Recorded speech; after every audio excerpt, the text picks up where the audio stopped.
La descente aux enfers des relations hommes-femmes. Depuis des décennies, les relations entre hommes et femmes connaissent une lente descente aux enfers. Au lieu de se rapprocher, de chercher un terrain d'entente et de complémentarité, nous avons été divisés.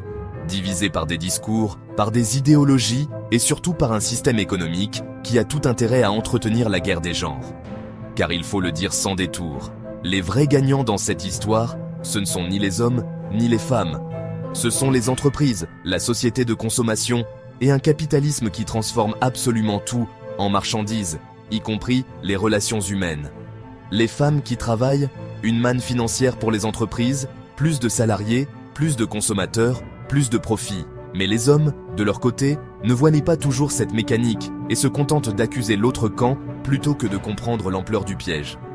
Et pendant que nous nous perdons dans cette guerre inutile, qui prospère? Les grandes structures économiques, les gouvernements, les multinationales, et qui perd? Nous tous, les deux genres.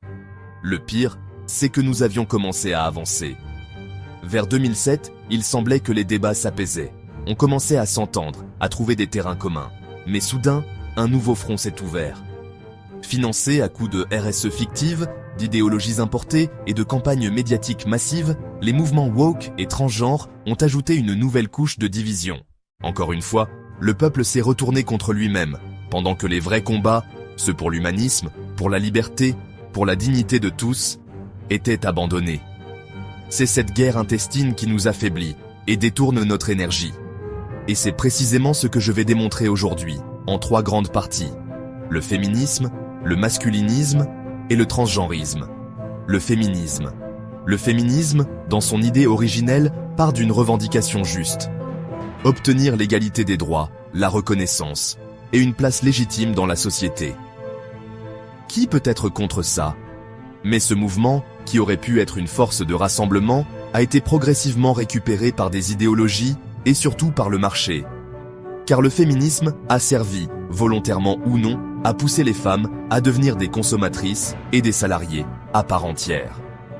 Derrière le discours de libération, il y avait un autre agenda, augmenter la main-d'œuvre disponible et multiplier le nombre de consommateurs. Résultat, des millions de femmes se sont jetées sur le marché du travail, pas toujours par choix, mais par nécessité. Elles ont gagné en indépendance financière, certes, mais elles ont aussi été happées par la logique d'un système qui se nourrit de leur sueur et de leur consommation. Et dans cette dynamique, les relations hommes-femmes se sont tendues. L'homme, autrefois vu comme le pourvoyeur ou le pilier financier, a perdu ce rôle. Certains y ont vu une menace, d'autres une humiliation. Le féminisme, tel qu'il est souvent relayé aujourd'hui, est devenu un outil de division. Il ne parle plus de complémentarité, mais de revanche. Cette logique de confrontation perpétuelle a détruit une partie du dialogue.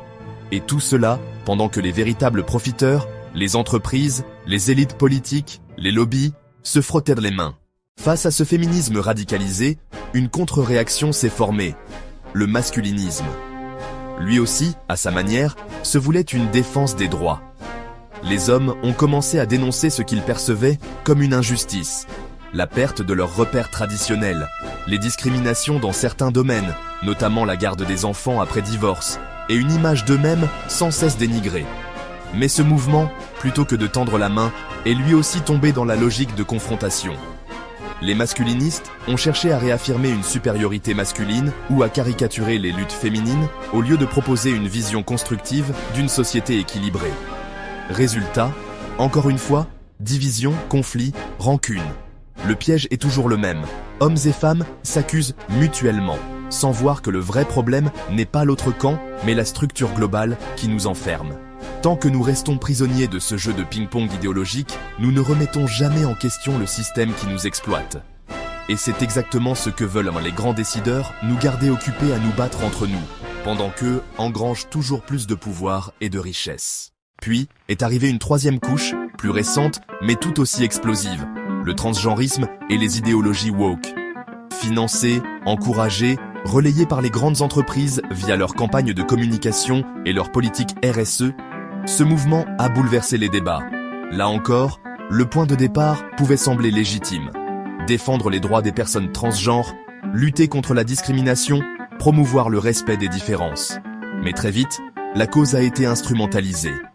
Elle est devenue un champ de bataille idéologique qui ne concerne plus seulement les personnes concernées, mais qui divise profondément toute la société. Le transgenrisme radical, associé au mouvement woke, impose une nouvelle fracture, celle entre ceux qui adhèrent à une vision fluide du genre et ceux qui défendent une conception plus traditionnelle.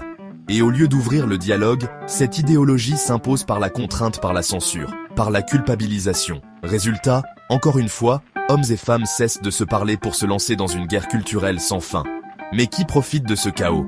Toujours les mêmes.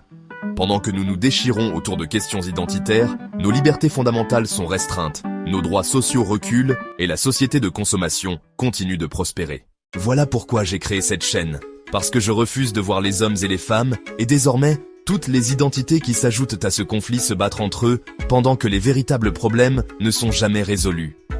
La vérité, c'est que nous sommes piégés dans une guerre intestine qui n'a qu'un seul but, nous détourner de l'essentiel. Chaque fois que le peuple commence à s'unir pour revendiquer ses droits, pour demander plus de liberté ou plus de justice sociale, un nouveau conflit interne apparaît.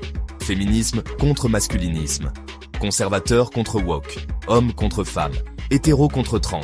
Et à chaque fois, le même scénario. Nous nous battons entre nous. Et les vrais coupables, ceux qui manipulent le système, continuent leur travail sans être inquiétés. Ici, je ne veux pas alimenter cette haine. Je veux la révéler, l'exposer, pour que nous en prenions conscience. Parce que si nous continuons sur cette voie, nous perdrons tous. Hommes, femmes, peu importe, nous serons tous perdants. Mais si nous choisissons de voir clair, de refuser ces divisions artificielles, alors nous pourrons nous réapproprier nos vrais combats. L'humanisme, la liberté, la dignité, la justice sociale. Alors, abonne-toi. Parce qu'ici, chaque semaine, on met à nu les contradictions, qu'elles viennent des hommes, des femmes ou d'ailleurs. Ici, pas de tabou, pas de privilèges, pas de mensonges. Ici, on met la vérité en face.